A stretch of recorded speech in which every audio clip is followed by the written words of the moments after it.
بسم الله الرحمن الرحيم. السلام عليكم ورحمة الله. أنا إسراء أحمد حيدر محمد أحمد.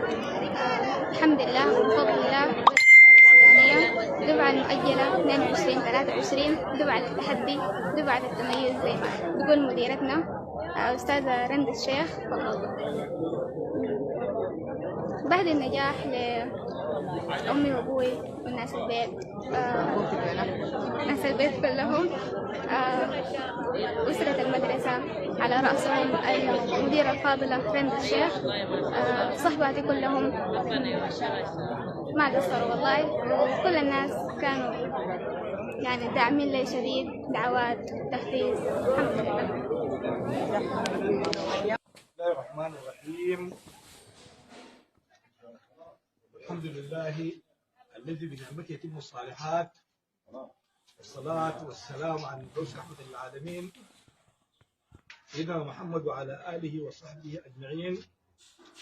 نعم الإله على الإله كثيرة وأجلهن نجابة الأبناء في هذا اليوم المبارك، في هذه اللحظات المتفردة نبأ إلى آذاننا فأن الطالبة إسراء أحمد حيدر دقوشة القاشر جويس نالت الدرجة الأولى، يعني أوس السودان، السودان قاطبة شماله شرقه غربه جنوبه، الشهادة السودانية للعام 25-26.